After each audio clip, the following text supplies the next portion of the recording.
Piloter ses finances personnelles à l'aveugle et au feeling ne suffit pas. Il faut garder un œil sur l'état de son patrimoine. Les entreprises le font toutes pour gérer leur business. Pourquoi nous ne le ferions pas pour gérer notre vie? Piloter vos finances personnelles vous permettra plusieurs choses. Premièrement, cela vous permettra d'éviter les dérives et contrôler que vous êtes toujours sur la voie pour atteindre vos objectifs. Deuxièmement, ça vous permettra de vous motiver. Parce qu'en voyant l'évolution de votre patrimoine, vous vous engagez à poursuivre vos efforts. Troisièmement, à prendre du recul sur votre situation. Avoir une vision long terme sur vos finances, peut-être que votre épargne de précaution est trop faible, vos dépenses trop élevées et que vous en étiez pas rendu compte, etc., etc. Quatrièmement, cela permet de présenter un document sérieux à un banquier lorsque par exemple vous souhaitez faire appel à un prêt. Je vous invite à regarder l'interview que j'ai faite auprès de l'ex-banquier Gauthier Vasseur. Il dit justement aussi que cela fait la différence. Et dernièrement, ça vous permet de diminuer votre stress parce que vous savez combien vous possédez en tout et vous constatez que vous êtes en sécurité financière. Si vous ne l'êtes pas encore, n'hésitez pas à consulter mon article sur l'épargne de précaution. Je sais que ce n'est pas forcément fun, mais je vous garantis que vous y gagnerez financièrement et aussi émotionnellement. Personnellement, j'utilise un outil pour gagner du temps, ne plus faire à la main, et je vous recommande d'en utiliser un aussi. Je vais donc passer quelques instants à vous montrer comment je l'utilise et quelle est son utilité. C'est parti!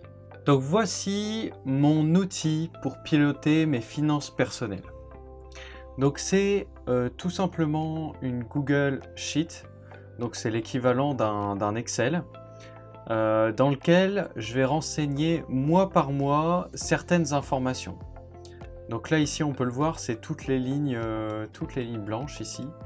Et chaque colonne est un mois de l'année.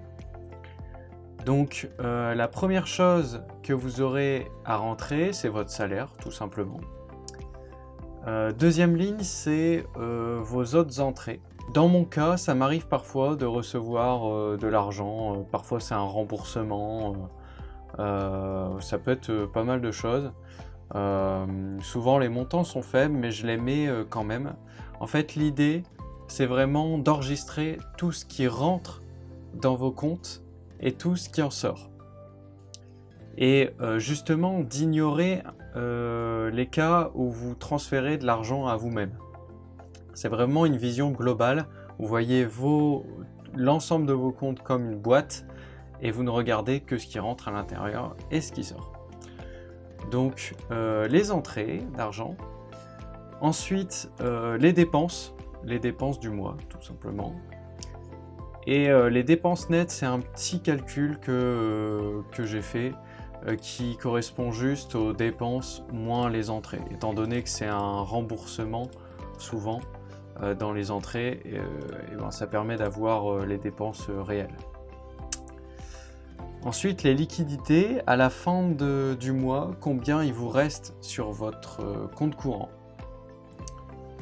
Ensuite, il y a les livrets d'épargne, donc c'est tout ce qui est liquide. Donc ça peut être livret A, LDDS, LEP, tous les livrets pour lesquels vous pouvez récupérer de l'argent rapidement. Donc je rappelle, hein, c'est utile notamment pour l'épargne de précaution ou pour préparer un projet futur.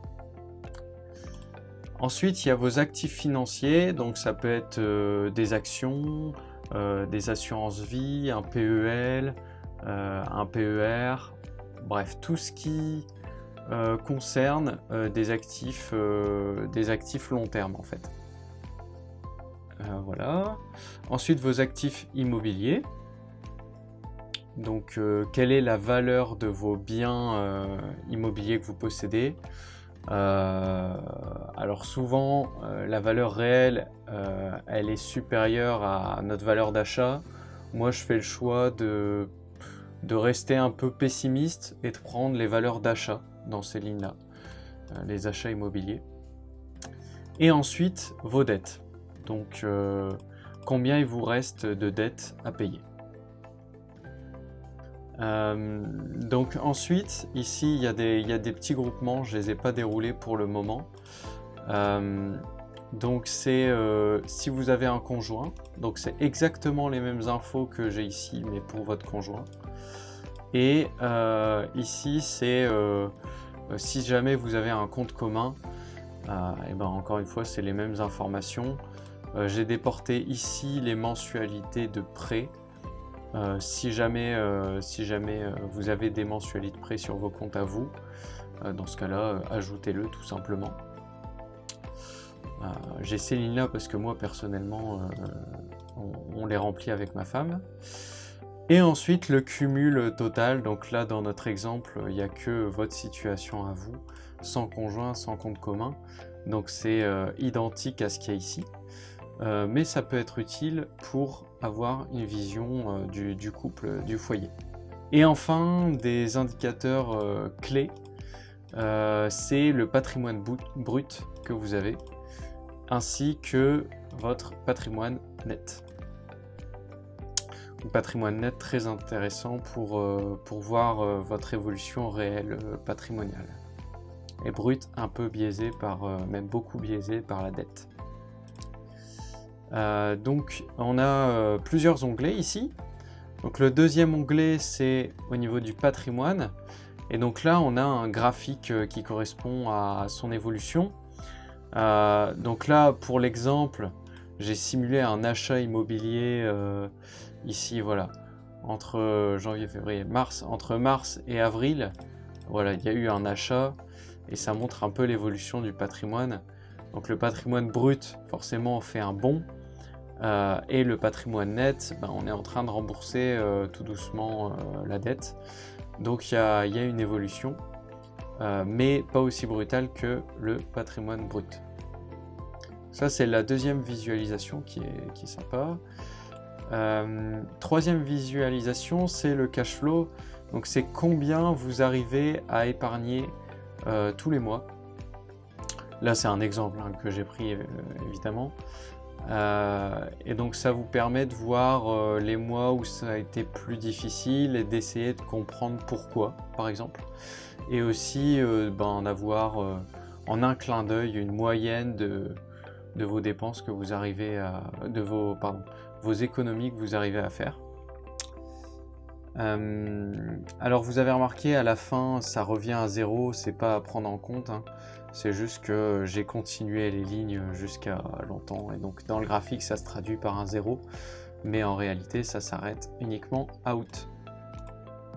Et enfin l'évolution de votre épargne, donc voilà, combien vous avez à la fois sur votre compte courant et en compte épargne, et tout ça, quelle est son évolution. Donc tous ces chiffres et graphiques très intéressants pour un banquier. Il y aura en un coup d'œil 3 graphiques qui sont assez intéressants pour évaluer votre capacité d'épargne et votre patrimoine. Et s'il veut rentrer dans les détails, ici le livre des comptes comme on dit, qui permet d'en savoir un peu plus.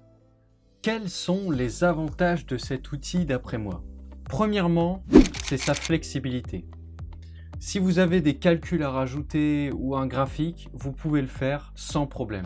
Et c'est la raison principale pour laquelle moi j'ai choisi cet outil. Deuxièmement, Excel ou Google Sheet, donc ce qui est utilisé, sont des outils assez communs et souvent vous savez au moins les bases pour les utiliser. Troisièmement, et pas des moindres, c'est gratuit.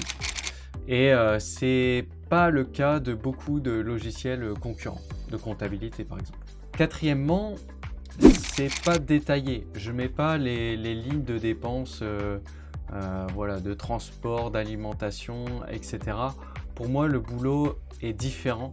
Là, c'est vraiment d'avoir une vision globale du patrimoine et de ne pas rentrer dans les détails.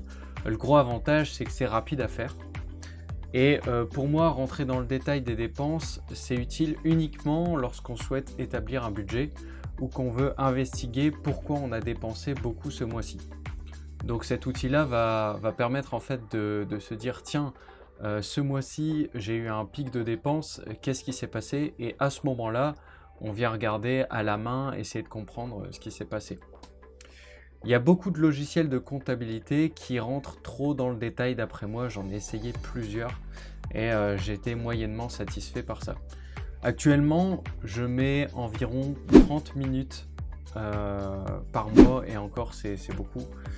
Ce qui prend le plus de temps, c'est accéder finalement à mes différents comptes bancaires et faire l'addition de mes dépenses. Donc au maximum 30 minutes par mois, c'est vraiment pas beaucoup. Et dernièrement, on peut imprimer le résultat facilement pour le présenter à un banquier. Et ça a quand même beaucoup de valeur. Et les graphiques sont jolis, rapides à faire et ils parlent. Donc que demander de plus? D'après moi, quels sont les inconvénients de cet outil? Personnellement, je n'en vois qu'un seul. C'est qu'il faut maîtriser les bases pour l'utiliser sur du long terme. Il faut savoir quand même faire des formules de base, insérer des colonnes, potentiellement mettre des commentaires. Ça peut être utile pour dire tiens, j'ai remarqué que là il y avait plus de dépenses, mais voici la raison. Donc il faut quand même connaître les bases, mais c'est quand même une compétence très répandue, très demandée d'utiliser un tableau Excel et Google Sheet, et que si vous faites l'effort d'apprendre à vous en servir pour cet usage-là que je vous propose, ça vous sera sûrement utile un jour professionnellement ou personnellement. Donc c'est pour moi en plus un petit inconvénient. Sachez que en présentant cet outil, je réponds à un événement entre blogueurs du blog La Voix des Finances. Je vous recommande d'ailleurs de lire leur article sur leur premier investissement et je vais mettre le lien de cet article dans la description. Merci beaucoup d'avoir regardé cette vidéo. Dites-moi en commentaire ce que vous utilisez comme outil de pilotage et quelles fonctionnalités vous aimeriez ajouter sur le mien. Je vous donne gratuitement cet outil. Je vous demande juste un petit like ou de vous abonner sur ma chaîne pour m'aider. Je vous souhaite une excellente journée et à bientôt!